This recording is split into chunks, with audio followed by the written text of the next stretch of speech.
साथियों नमस्कार। स्वागत है आप सभी का मेरे YouTube चैनल में। जैसा कि हमें पता है, कोरोना महामारी के कारण विगत सत्र में विद्यालय बच्चों के लिए नहीं खुले थे। सभी छात्रों ने घर पर रहकर अध्ययन कार्य किया, जिसमें राज्य शिक्षा केंद्र के द्वारा विभिन्न माध्यमों से सामग्री को पहुंचाया गया। लेकिन इसके बावजूद भी विभिन्न परीक्षाओं के माध्यम से, टेस्टों के माध्यम से या मॉनिटरिंग के द्वारा देखा गया कि छात्रों में कुछ लर्निंग गैप हुआ है। जो बच्चे विद्यालय आकर के सीखते थे, उस तरह का माहौल घर पर नहीं बन पाया और उनमें सीखने की कुछ कमी रह गई है। इस कमी को पूरा करने के लिए लर्निंग आउटकम्स आधारित लर्निंग गैप सामग्री कक्षा 2 से 8 तक सभी विद्यार्थियों के लिए समग्र शिक्षा मध्य प्रदेश राज्य शिक्षा केंद्र भोपाल के द्वारा तैयार की गई है, जिसकी बुकलेट्स भी संभवतः सभी विद्यालयों में पहुंच चुकी हैं। और इसके लिए जो समय सारणी दी गई थी, 1 नवंबर से 30 दिसंबर तक इस लर्निंग गैप सामग्री का अध्यापन कार्य हमें शिक्षण के दौरान कराना है। जैसा कि हम देख पा रहे हैं सामने स्क्रीन पर, ये एक मॉड्यूल है कक्षा 8 के लिए, जिसमें गणित विज्ञान एवं सामाजिक विज्ञान की सामग्री दी गई है। तो इस पर आधारित वीडियो सभी के साथ हम शेयर करेंगे, जिसमें कि बच्चों को सही तरीके से पिछली साल जैसे कक्षा 8 के स्टूडेंट हैं तो उन्हें 7 का अध्ययन कैसे करेंगे, वो क्या उनका गैप हुआ है, वो सभी इस वीडियो के माध्यम से देख सकते हैं। तो आज के वीडियो में हम इसी क्रम में विज्ञान का जो पहला लर्निंग आउटकम्स है कक्षा 7 का S701, इसके बारे में जो गैप सामग्री में दिया गया है, विस्तार पूर्वक उसकी अवधारणा को विकसित करके जो भी उसमें स्वमूल्यांकन और प्रोजेक्ट गतिविधियां दी गई हैं, उनको विस्तार से समझेंगे। तो चलिए हम देखते हैं इसके पहले वीडियो में कक्षा 7 पर आधारित लर्निंग आउटकम 701 की सामग्री को। जैसा कि हम देख पा रहे हैं, लर्निंग आउटकम S701 701 पदार्थों और जीवों जैसे दर्पण और लेंस आदि को अवलोकन योग्य विशेषताएं जैसे छवि, आकृति, बनावट, कार्य आदि के आधार पर पहचान सकते हैं। यदि इस अवधारणा को हमारे द्वारा बच्चों को क्लियर करा दिया जाता है तो ये इस लर्निंग आउटकम्स की जो 701 वाला लर्निंग आउटकम है, इसकी प्राप्ति हमें होगी। तो इस लर्निंग आउटकम्स के आधार पर हम देखते हैं, जो पहला क्या है हमारा, कि ये जो दर्पण है, इस दर्पण के बारे में इसकी जो छवि है, क्या आकृति बनती है, किसी प्रतिबिंब कैसे बनता है, इसके लिए समझ पाएंगे। तो जैसा कि पहला जो है गोलीय दर्पण, तो गोलीय दर्पण क्या है, अवधारणा का संक्षिप्त परिचय। गोलीय दर्पण में क्या होता है कि जब गोलीय दर्पण से पहले हमें समझना होगा कि दर्पण क्या होता है। तो साथियों, जैसा कि हम देखते हैं कि ये जो दर्पण है, या इसे हम कहें कोई एक जो सामान्य कांच होता है, जब उस सामान्य कांच की एक सतह को पॉलिश कर दिया जाता है तो उसकी जो अपोजिट सतह बनती है वो कैसी बन जाती है, एक तरह से परावर्तक सतह होती है। तो जो पॉलिश किया हुआ भाग होता है वो उसकी अपोजिट सतह को हम दर्पण कहते हैं या परावर्तक सतह कहते हैं। जैसे हम देख पा रहे हैं, इसमें प्रतिबिंब भी दिखाई दे रहा है, जो भी वस्तु या ऑब्जेक्ट इसके सामने आएगा उसी का प्रतिबिंब दिखाई देगा। तो ये सामान्य दर्पण है। अब चूंकि यहाँ पहला जो 701 का लर्निंग आउटकम है, इसे हम कहेंगे गोलीय दर्पण। गोलीय दर्पण क्या होता है, जब किसी खोखले गोले को काट करके उसकी एक सतह को पॉलिश कर दिया जाता है। जैसा कि यहाँ हम देख पा रहे हैं, पहला ये एक खोखला गोला था, उसकी जो पीछे जो लाइंस आपको दिखाई दे रही है, इसकी पॉलिश वाला भाग है। तो हमने देखा है कि एक का आपने ये पॉलिश किया हुआ है पीछे वाला भाग, और दूसरे में इसका जो धसा हुआ भाग था उसको पॉलिश किया हुआ है। इसकी जो अपोजिट सतह है ये हमें दिखाई दे रहा है कि ये परावर्तक पृष्ठ है, इसका ये परावर्तक पृष्ठ है। तो गोलीय दर्पण दो प्रकार के होते हैं। इन दर्पण की अवधारणा को हम कह सकते हैं, इसमें सामान्यतः हम घर में यूज करने वाली जो स्पून है, यहाँ हम देख रहे हैं दोनों चित्रों में, ये आपकी विज्ञान कक्षा 7 की पुस्तक में पाठ 15 अध्याय 15 जो है उस पर दिया गया है। इसमें चित्र क्रमांक 15.10 और दूसरा है 15.11 तो 15.10 और 15.11 जो आपका चित्र है, जब सामान्य स्पून हम लेते हैं कि ये किस दर्पण की तरह कार्य करती हैं। तो इसमें जैसे कि हम देख रहे हैं यहाँ स्पून से कि ये जो दर्पण था, अब यहाँ इसकी जो परावर्तक सतह है, जो भी इसमें सामने इमेज होगा, जैसे हम देख रहे हैं यहाँ पेन का इमेज आपको दिखाई दे रहा होगा, तो किस तरह से दिखाई देता है। तो जो स्पून है, स्पून में किस तरह से कार्य करती है, इसका ये धंसा हुआ भाग है। तो इस तरह से दो प्रकार के दर्पण बनते हैं यहाँ पर, अवतल दर्पण और उत्तल दर्पण।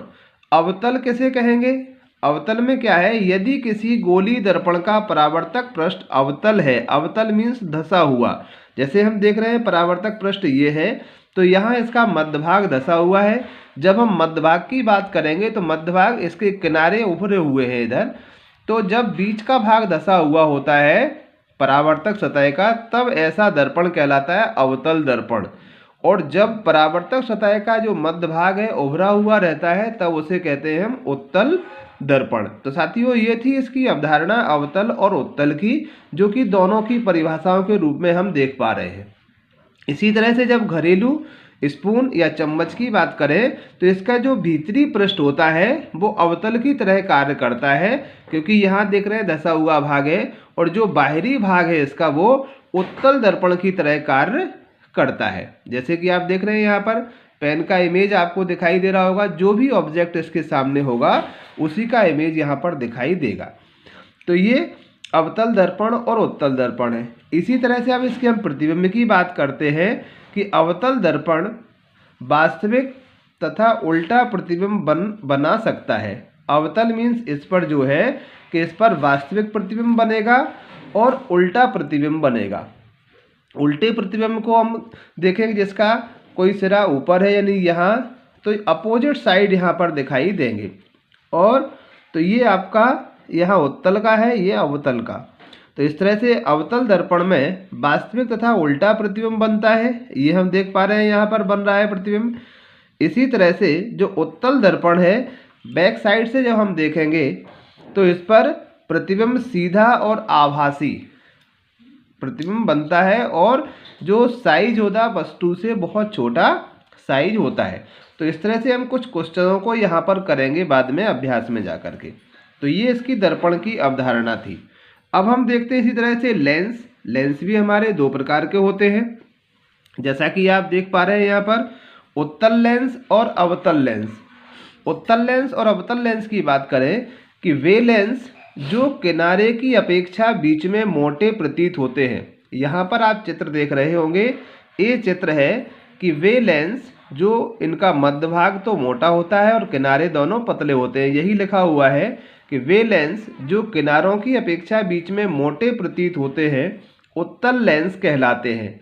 वे लेंस जो किनारों की अपेक्षा बीच में पतले महसूस होते हैं अवतल लेंस कहलाते हैं। जैसे कि हम यहाँ दोनों आपको लेंस दिखाई देंगे कि ये जो लेंस दिखाई दे रहा है आपको, ये आपका मध्य भाग इसका कुछ उभरा हुआ है और जो किनारे हैं साइड के ये पतले हैं। तो ये है आपका उत्तल लेंस। तो यहाँ पर जब मध्य भाग मोटा और किनारे पतले होते हैं तो ये उत्तल लेंस कहलाता है। इसी तरह से यदि हम दूसरा देखें, इसके देख रहे हैं हम किनारे कैसे हैं, मोटे हैं और मध्य भाग इसका पतला है। आप बच्चे को छू के स्पर्श करा के भी इसका एहसास करा सकते हैं। जैसा कि आप साइड में जो क्लास में इस तरह से बारी बारी से बच्चों को बुलाएंगे और बच्चों को बुलाने के बाद दोनों लेंसों से बोर्ड पर इनके इमेज बना के उनसे कहेंगे कि अवतल लेंस आपको कौन सा दिखाई दे रहा है इनमें से और उत्तल लेंस कौन सा दिखाई दे रहा है। तो यदि फिजिकली बच्चे इनको टच करके देखते हैं तब इसे प्रॉपर तरीके से समझ सकते हैं। तो ये अवतल और उत्तल लेंस। अब इसमें हम देखते हैं कि कोई, जैसे हम देख पा रहे हैं कि जो चित्र था यहाँ पर, ये चित्र आप देखें और इसके बाद इससे देखें, तो ये कौन सा है आपका अवतल लेंस है। तो जब हम अवतल लेंस पर इनके प्रतिबिंबों की बात करते हैं कि अवतल लेंस और उत्तल लेंस, तो यहाँ हम इसके प्रतिबिंब की बात करेंगे कि जो उत्तल लेंस है, उत्तल लेंस वास्तविक तथा उल्टा प्रतिबिंब बना सकता है। जब बिंब के अधिक निकट हो तो बनने वाला प्रतिबिंब आभासी और सीधा तथा बड़ा जितना इमेज था उससे होगा, और जैसे दूर चला जाएगा तो छोटा होता चला जाएगा। इसी तरह से अवतल लेंस सदैव सीधा और आभासी प्रतिबिंब बनाता है। ये जो अवतल है, अवतल कैसा बनाता है आपका उत्तल, उत्तल कैसा बनाता है आपका प्रतिबिंब, उत्तल लेंस से वास्तविक और उल्टा प्रतिबिंब बनता है। जैसे हम उत्तल लेंस की बात कर रहे हैं जिसका मध्य भाग उभरा हुआ है, और जो अवतल लेंस है, अवतल लेंस के द्वारा हमेशा सीधा और आभासी प्रतिबिंब बनता है। इसका उपयोग विभिन्न प्रकार के जो दृष्टि दोष होते हैं उनमें भी किया जाता है। ये चूंकि अलग अवधारणा है, हम यहाँ केवल लेंसों के बारे में पढ़ रहे हैं।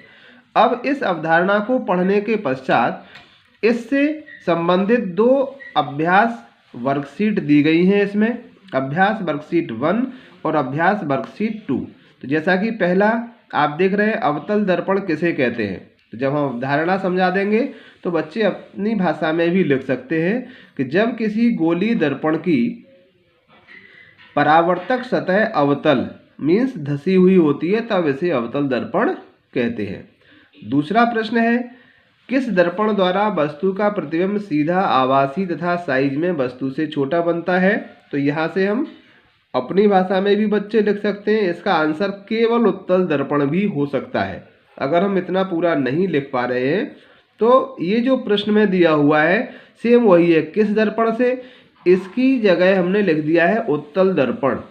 उसके बाद वस्तु का प्रतिबिंब जो यहाँ से लिखा हुआ था प्रश्न में वही पूरा लिखना है। बच्चे को हम बता सकते हैं कि यहाँ पर जो क्वेश्चन मार्क वाला शब्द लिखा है, प्रश्नवाचक शब्द, उसकी जगह पर हम केवल उत्तल लिख देंगे। दर्पण तो लिखा ही है और बाकी हमें वही लिखना है जिससे बच्चे पढ़ करके उस अवधारणा को समझ सकते हैं। इसके बाद जैसा कि आपको मैंने बताया था कि स्टेनलेस इस्पात के चम्मच यानी जो स्पून है, घरेलू चम्मच होती है, भीतरी पृष्ठ व बाहरी पृष्ठ किस तरह के दर्पण का कार्य करता है। तो भीतरी पृष्ठ साथियों देख पा रहे हैं हम अवतल दर्पण की तरह कार्य करता है, धसा हुआ है, और बाहरी पृष्ठ उत्तल दर्पण की तरह कार्य करता है। इसके बाद उत्तल दर्पण द्वारा बने प्रतिबिंब की प्रकृति कैसी होती है।